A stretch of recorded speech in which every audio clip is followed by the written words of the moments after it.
I've been getting a couple of questions from my friends on how I fix old lighters, and I figured I'd make a video today.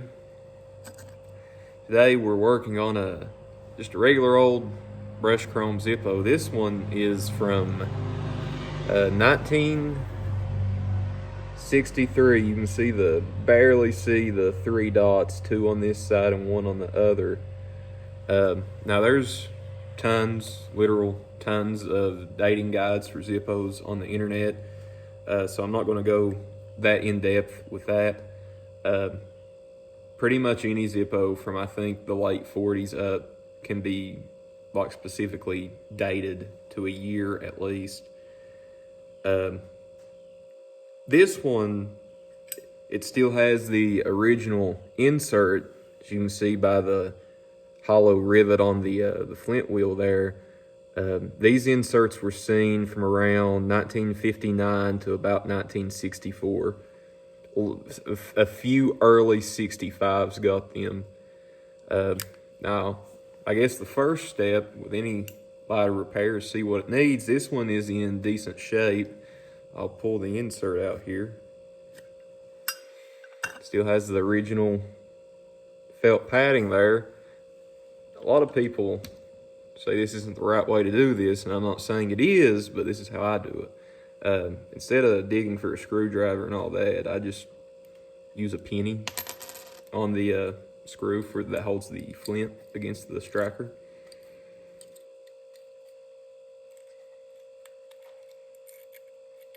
It just pulls out. I like to pull the felt pad off as well. Flint falls right out. Now some of these you'll get, and the flint will be frozen inside of the tube from drawing moisture and being under pressure for however many decades. And when that happens, I've got a set of baby drill bits here, and I find one that's generally close to the size of the tube. I just put it down in there and give it a few twists, and usually that will break through the old hardened stuck flint. If that doesn't work with your hand, I'll put it in the lighter into a vise with rags around it, obviously, and then I'll take a drill and just very slowly go through it. On Zippos, they're very easy to work on. You know, the tube is just straight, so it's no big deal there. On Evans and Ronsons and other older lighters, they can be a little bit more complicated because the tubes are curved, and on them you have to take the mechanism apart to go from the top to drill them out. And we got our new flint here. Drop it in. Put the felt pad back on.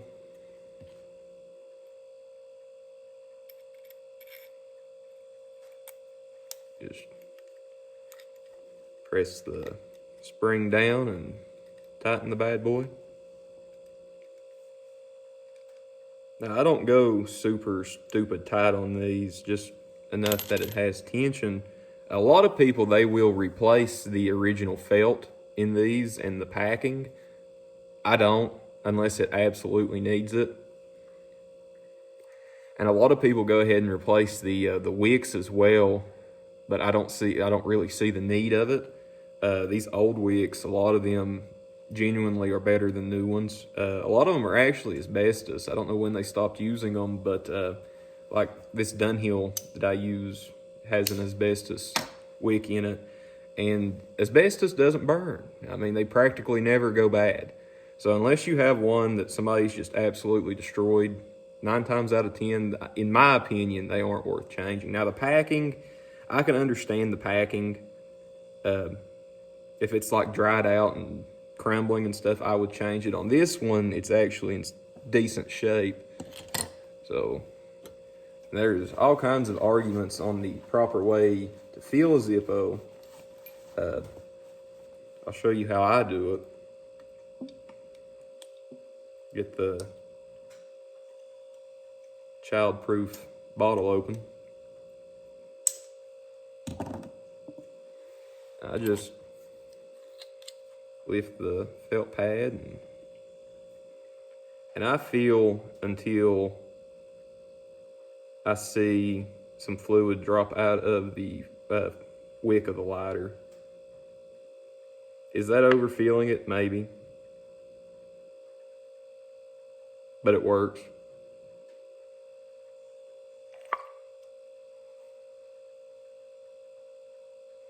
And usually on these older ones, there we go, they haven't been filled in so long that there's absolutely nothing left in them.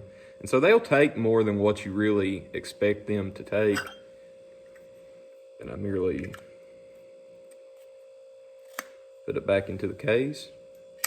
I close it and let the fluid that was dripping out and got on the case, I let it evaporate.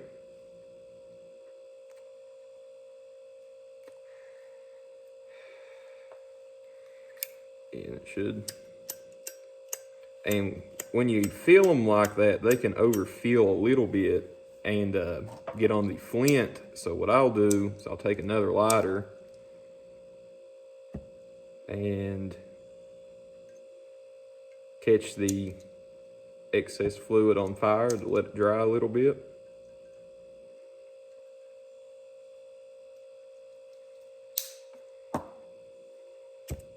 There you go. It's a working 1963 Zippo. Of course, you got the old. I don't really recommend doing that because it wears the cam out, but especially on these older ones. Now, a lot of people they say, why buy an old Zippo when you can buy a brand new one that's practically almost just like it? Well, for me, I don't know if this is necessarily true, but it's what I've noticed. They feel a little bit more solid constructed. They're still very tight on the cam spring. The cases feel not as flimsy. And it's just cool that it's old. This one, I actually paid less than what a brand new Zippo sells for. I paid, after shipping, I think $20. I think a brand new Zippo starts at what, like $25, $30? So why buy a newer one that's not as well made when you can get an older one that's already lasted 60 years, 61 years in this one's case, that'll last probably another 100. That's just my opinion. But yeah, these things, they aren't hard to work on. They aren't hard to fix. If you got some old Zippos, fix them, get them working, give them a new life. Don't let them just sit and disintegrate into a box, But thank you for watching.